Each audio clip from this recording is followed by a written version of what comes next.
નમસ્કાર મિત્રો, ફરી સ્વાગત છે તમારું આપણી આ યુટ્યુબ ચેનલ શિક્ષણ મંદિરમાં. મિત્રો, આજના આ વિડીયોમાં આપણે શિક્ષણ સહાયકમાં માધ્યમિક અને ઉચ્ચતર માધ્યમિકની જે કાંઈ આજના ન્યૂઝ આપણને મળી રહ્યા છે મિત્રો, તો એક ન્યૂઝ પેપર કટિંગમાં આપણને એ ન્યૂઝ મળ્યા છે મિત્રો. તો તેમાં ધારાસભ્ય દ્વારા શિક્ષણ મંત્રીને આવેદનપત્ર આપવામાં આવ્યું છે. તો આપણે આ માહિતી જાણવાની છે કે કઈ બાબતે ધારાસભ્ય દ્વારા આવેદનપત્ર કરવામાં આવ્યો છે અને શું વિગત છે તેની સંપૂર્ણ માહિતી આજના વિડીયોમાં મેળવવાની છે મિત્રો. ચેનલમાં નવા હો તો ચેનલને સબસ્ક્રાઈબ કરી લેજો. આપણે ટેટાટ પરથી જે કાંઈ ન્યૂઝ હોય મિત્રો એ આપણી ચેનલમાં ડેલી આપણે મૂકતા હોઈએ છીએ, તો ચેનલને સબસ્ક્રાઈબ કરી લેજો મિત્રો. તો જોઈએ આપણે. તો મિત્રો, તમે જોઈ શકો છો કે આજે આપણે ન્યૂઝ કટિંગમાં ટાટ એસ અને ટાટ એચએસ ભરતી વિશે થોડીક માહિતી આપવામાં આવી છે મિત્રો. તો 4 જાન્યુઆરીના સમાચાર છે મિત્રો. ન્યૂઝ કટિંગમાં આપણને આ મળ્યું છે.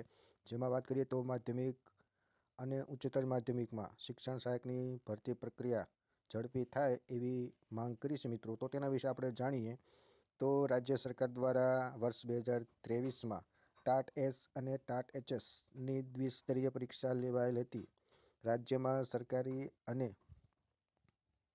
ગ્રાન્ટેડ માધ્યમિક અને ઉચ્ચતર માધ્યમિક શાળાઓમાં શિક્ષણ સહાયકોની ઘણી જગ્યાઓ ખાલી છે.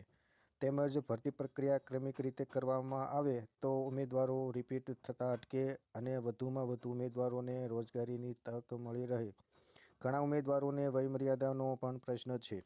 ભરતી પ્રક્રિયાને આડે આવતી તમામ અડચણો તાત્કાલિક દૂર થાય તેમજ જગ્યાઓમાં વધારો થાય અને ઝડપી ક્રમિક ભરતી પ્રક્રિયા પૂર્ણ થાય એટલા માટે આ માંગ કરવામાં આવી છે મિત્રો. તો કોણે કરી? તો કે અબડાસા વિધાનસભાના ધારાસભ્ય પ્રદ્યુમનસિંહ જાડેજા દ્વારા શિક્ષણ મંત્રીને આ અંગે રજૂઆત કરી છે મિત્રો, એવું આપણને જાણવા મળે છે. તો જે કાંઈ ટાટ એચએસ હોય કે ટાટ એસ હોય તો તેની આપણે જાણીએ છીએ કે ભરતી પ્રક્રિયા જોઈએ તો ધીમી ચાલે છે મિત્રો.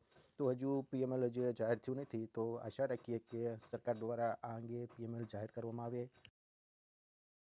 તો આ રીતે માધ્યમિક અને ઉચ્ચતર માધ્યમિકની શિક્ષણ સહાયક ભરતી પ્રક્રિયા ઝડપી કરાય તેવી માંગ સાથે અબડાસાના વિધાનસભાના ધારાસભ્ય પ્રદ્યુમનસિંહ જાડેજા દ્વારા શિક્ષણ મંત્રી કુબેરભાઈ ડિંડોરને રજૂઆત તેવું આજના આ આપણે પેપર ન્યૂઝ કટિંગ પરથી માહિતી મળે છે મિત્રો.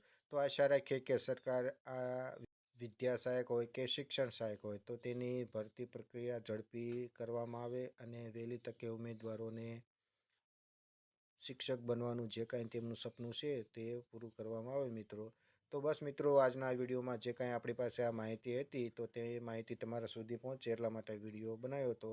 તો આશા રાખું કે આપને જે કાંઈ આ માહિતી છે સારી લાગી છે. વિડીયો પસંદ પડે તો વિડીયોને લાઇક કરો, શેર કરો અને આવી જ ટેટાટ ભરતીને લગતી નાની મોટી ડેલી અપડેટ મેળવવા માટે આ ચેનલમાં જોડાયેલા રહેજો. મળીએ નવા વિડીયોમાં નવી માહિતી સાથે. જય હિન્દ, જય ભારત મિત્રો.